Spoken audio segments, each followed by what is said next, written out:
The World is an Ancient Monster. Written and read by Tony Capobianco. The world is an ancient monster that, when it pleases, will adorn itself with your skull. Most of us view our lives as if we were the stars in a movie. But the truth is that each of us is merely one character among a cast of many in a short story. Hank Kruger believed himself to be a noble resistance fighter in a world of sleeping sheep. Convinced that an evil cabal of globalists pulled the strings of governments around the world, he expected that the implementation of martial law was imminent.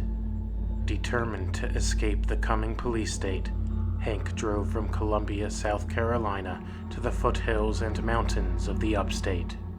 Already having purchased a secluded, run-down cabin in the woods, he enlisted the help of his friend, Jonathan Ubris, to fix it up. In the heart of the woods, they sought to find peace and refuge from the coming draconian rule in cities around the country.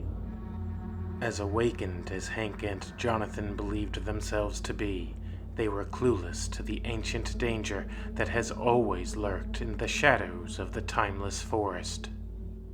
Hank Kruger's plan was to move his wife and 5 children into the cabin after he fixed it up.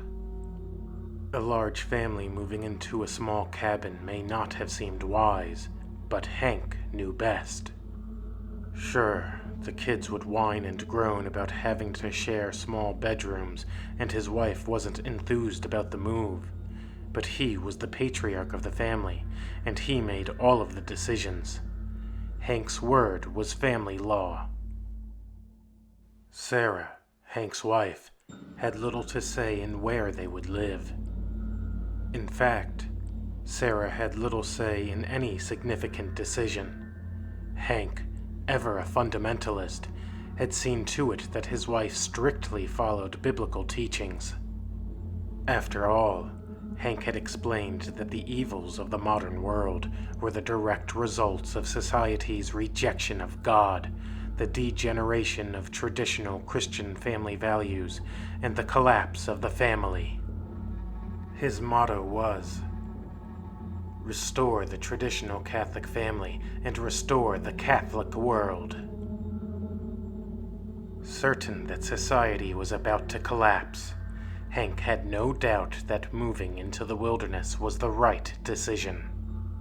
There was no question that the living conditions would be challenging for the large family, but it was a challenge that Hank was willing to meet head-on. After much prayer, Hank was assured that God had guided his decision. Faithfully following the will of his God, Hank worked to restore the abandoned cabin. The location of the wooden cabin was so remote that it could not be reached by car. A car would get you within 3 miles of the cabin, but from there, you either had to walk or take a 4-wheeler the rest of the way. Hank had departed a man-made city for a God-made city of trees. To his mind, the woods were the perfect creation of his omnipotent God. In contrast, he saw cities as being the dirty, imperfect work of man. In the wilderness, he saw harmony, safety, and security. In cities, he saw discord, danger, and death. Their new home was meant to be a kind of restoration of the Garden of Eden. Hank firmly believed that his property would one day become an idyllic paradise or oasis in a devastated world. When Hank and Jonathan had driven as far as the road would take them, they pulled off of the road and parked the truck. Stepping out of the truck, they unloaded a 4-wheeler and a small wagon from the trailer that they had towed. "Looks like we're right on schedule," said Jonathan as he looked at his watch. "Yup, we should get to the cabin by 9:30, Hank replied as he attached his wagon to his 4-wheeler. It was a cool, cloudy, and windy day. Hank and Jonathan followed a narrow dirt trail. All around them, tall trees swayed in the wind. The strong winds had created the appearance that the woods had come to life. Before long, the trail brought them to a small clearing. The cabin rested in a small field that was surrounded by deep woods. The clearing revealed the haunting sight of the old, dilapidated cabin.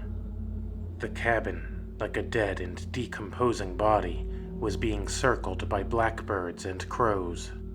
It was a macabre scene.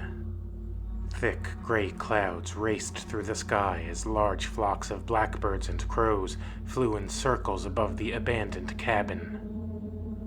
Ominous crowing calls mingled with the sound of the howling wind. The land seemed to be angry.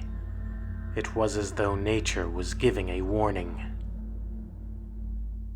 After Hank parked the four-wheeler, the two friends went into the cabin.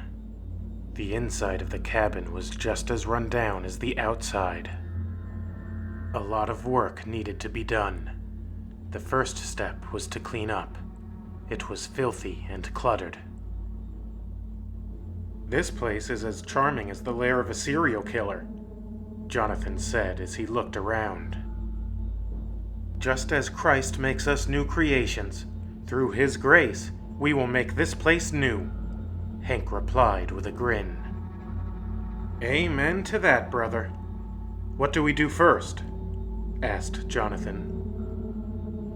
"Let's start by picking up the junk and bringing it outside to the wagon," Hank answered. After an hour of steady work, Jonathan took a break. He took out a tobacco pipe, packed it, and lit it. "This place may be a mess right now, but you were smart in buying it. When the globalist commie government declares martial law, y'all will be safe here," Jonathan said as he puffed his pipe thoughtfully. "This place is perfect. When they ban the sale of meat and force people to eat bugs, we'll be hunting all the animals that we want," Hank replied and smiled with satisfaction. "It's a shame that more people don't see what's coming. The writing's on the wall, and the plan was hidden in plain sight. We've done all we could to wake people up. We've done countless podcasts, but the normies just don't want to know," Jonathan said as smoke billowed up from his mouth. "Ain't that the truth, pal? Like sheep, they just graze and do what they're told. They don't want to know about the one true faith, and they don't want to know the truth about their government. They just stubbornly cling to the idea that a political savior is coming. Very few want to know the truth," Hank explained. "If they would just turn to God and accept His church, they'd have eyes to see and ears to hear the truth. If more people lived the traditional Catholic faith, this chastisement could have been averted," said Jonathan somberly. "It's too late to stop God's wrath now. Only His mercy has withheld His hand of justice from falling on us already. What's coming is going to be bad, but we deserve it. We brought divine punishment on ourselves," coldly said Hank. "It is truly right and just. The mountains of man's sins need to be leveled into rubble. The world turned its back on the Lord, and they worshipped strange gods instead. Even most of the hierarchy of the Catholic Church has betrayed their Lord," Jonathan replied as he continued to puff on his pipe. "Well, we get the leaders and bishops that we deserve. Since they all wanted to worship the state rather than the Lord will send the state to enslave them. They could have sought the truth and been freed from sin, but instead, they sought falsehood. Death and oppression is knocking at the door," replied Hank. A low-frequency, loud roar interrupted their conversation. The sound was unlike anything that they had ever heard before. The roar hadn't been caused by the wind. It definitely sounded like it came from an animal, but it didn't sound like any animal that they were familiar with. The low decibel roar was deep and strong. In fact, the roar was so powerful that the windows of the cabin shook. It sounded like a mashup of calls from a lion, a bear, a whale, and a dinosaur. Dumbfounded, Hank and Jonathan looked at each other. The two friends who moments ago seemed to have had the answers for everything suddenly became speechless. The roar was followed by a second bone-chilling roar. Whatever made the sound had gotten closer.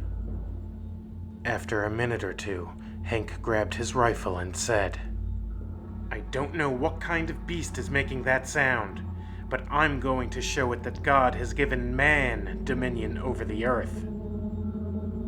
Jonathan looked out the window. Before Hank had reached the front door, Jonathan called out, "Jumping Judas Iscariot! Don't go out there yet! That's not an animal out there! It's a demon!" Hank stepped away from the front door and moved towards the window.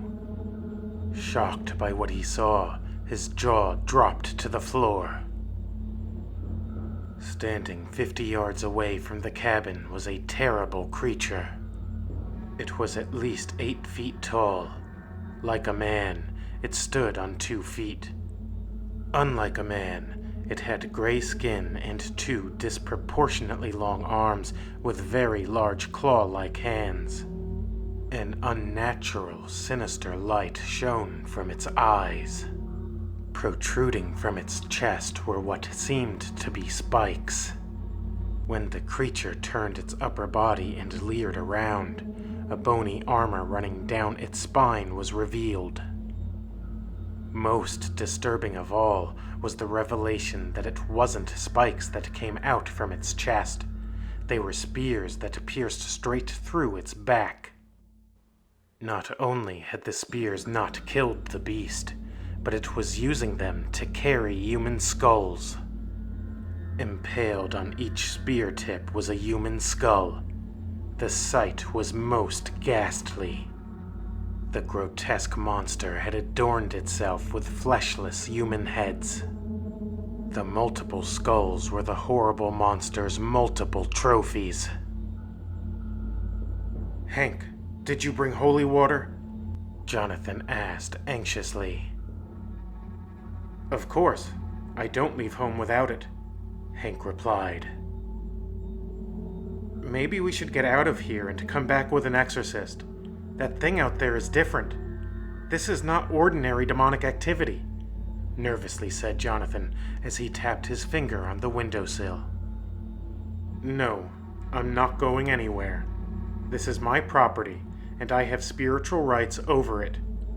Father Hammerstone teaches that demons are legalists, and they have to follow the rules as established by God. They can't do anything unless God permits them to.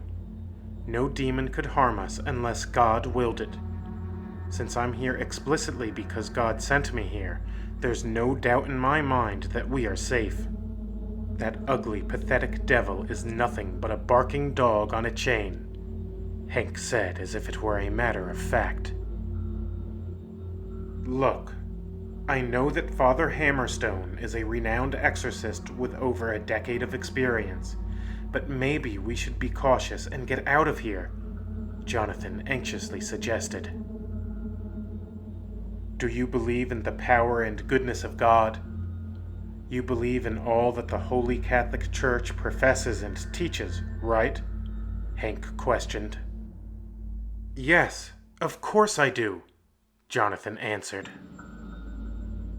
"Good. This is what we're going to do. I'm going to take the holy water and bless my cabin.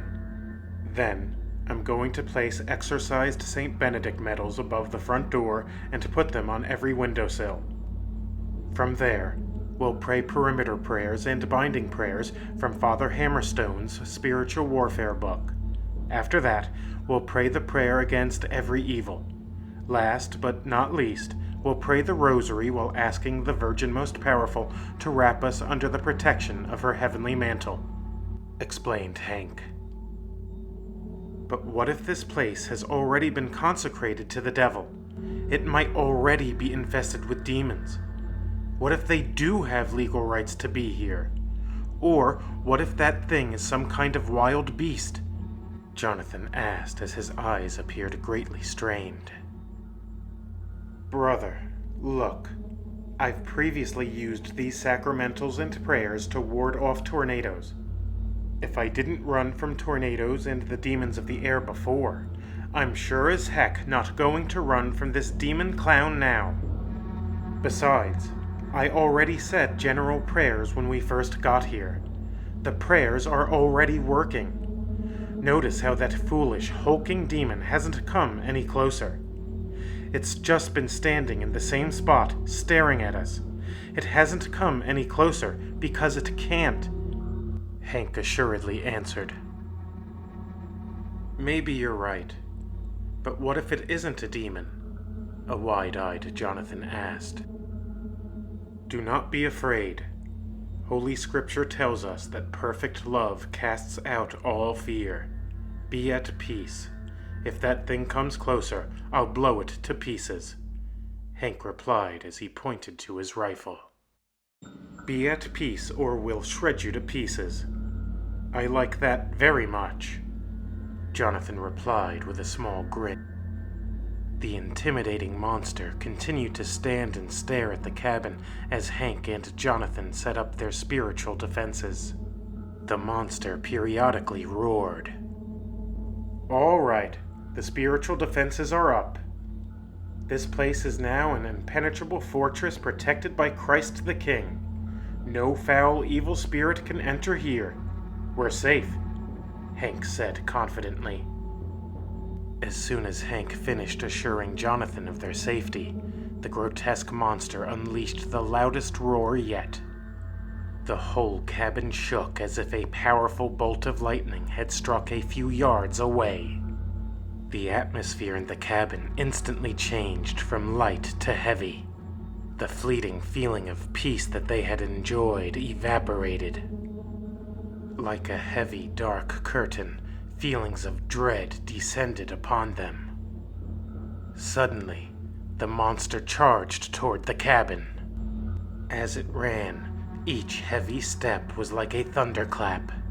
Within moments, the beast drew near the front door. The hulking beast wound up its long left arm and sprung it down upon the four-wheeler that had been parked outside of the front entrance.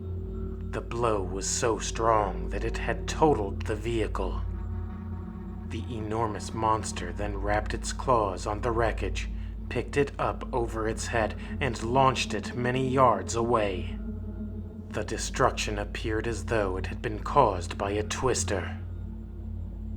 Turning back toward the cabin, the ancient monster approached the front door. The powerful creature brought its left hand to its chest and then smashed the door with the back of its huge claw. Whacked off of its hinges, the door forcefully flew into Hank. Knocked from his hands, Hank's gun dropped to the floor as he was flung against the wall. Unconscious, Hank collapsed to the floor. Filled with fear, Jonathan picked up the bottle of holy water and sprinkled the creature with it. The abominable beast was unfazed. Terrified and afraid for his life, Jonathan tried to run away. The monster extended its lengthy right arm and clasped Jonathan's arm. Yanking Jonathan to its chest, the beast used its free hand to punch through Jonathan's ribcage. Pulling out Jonathan's beating heart, the fiend began to eat it. Blood covered the creature's claws. Regaining consciousness, Hank opened his eyes. With his vision blurred, he saw the diabolical monster munching on his best friend's heart. Shocked, scared, and appalled, Hank lunged for his rifle. Aiming at the monster, he pulled the trigger and fired. The bullet missed the beast. Fumbling through his pockets, Hank desperately searched for another bullet. Violently trembling all over, Hank reloaded his gun. Unconcerned, the hellish beast ignored Hank. The sadistic fiend bent over and tore Jonathan's head from its neck. As blood gushed from Jonathan's neck, the diabolical monster took the severed head and impaled it on one of the spear tips that protruded from its back. Standing aghast at the sadistic scene, Hank fired his rifle once again, and once again he missed. Shaking uncontrollably, Hank reloaded his rifle and walked up to the monster. Once the barrel of the rifle was pressed against the monster's chest, Hank squeezed the trigger. The shot blasted into the creature's chest, but it had zero impact. The ancient creature folded its large clawed hand over the hand that Hank was using to steady the gun. The sickening sound of bones breaking filled the cabin as the monster squeezed Hank's hand. The ancient monster then pulled the rifle through its own torso until the barrel of the gun came out through its back. The ghastly monster then palmed Hank's head with its oversized hand.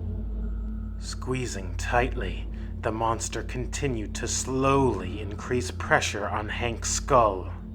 The savage beast did not stop until Hank's eyes popped out of their sockets. Not yet finished with its carnage, the monster ripped Hank's head from its body.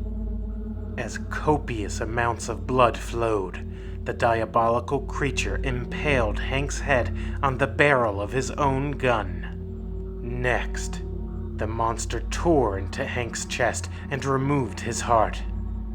A sick, sadistic grin seemed to accompany the nefarious fiend as it ravenously ate the human heart. Having been satiated, the ancient monster stepped out of the cabin. As it slowly lumbered toward the tree line, crows and blackbirds continued to circle above the remote cabin. Nature groaned as the powerful monster skulked into the shadow of the deep woods. Nature can be as beautiful and nurturing as an angel, but it can also be as grotesque and savage as a monster. Some people believe that we attract to us the good and bad that we think about. Heaven and hell are first born within our hearts and minds. Hank and Jonathan misguidedly believed that they had absolute answers to questions that are beyond human knowledge. Coupled with their unfortunate beliefs about the world, their errors turned deadly. They believed that everyone deserved punishment and death. Additionally, they sincerely believed that the world was evil and in need of purification. The doom and gloom that possessed their hearts attracted to them that which they deeply desired. From the beginning, ancient monsters and supernatural beings have roamed the face of the earth. Be careful about your beliefs, because the world might manifest them into reality. Whether you live in a nightmare or a dream, heaven or hell, the choice is up to you.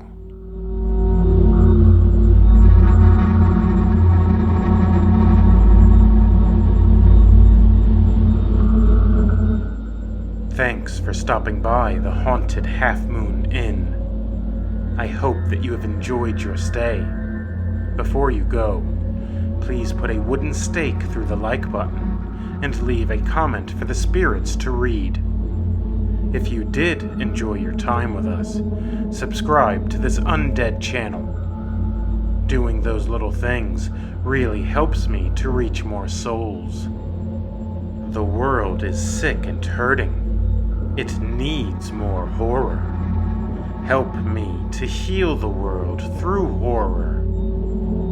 Together, we can haunt this world one home at a time. And always remember, just because you don't see them doesn't mean that they aren't there.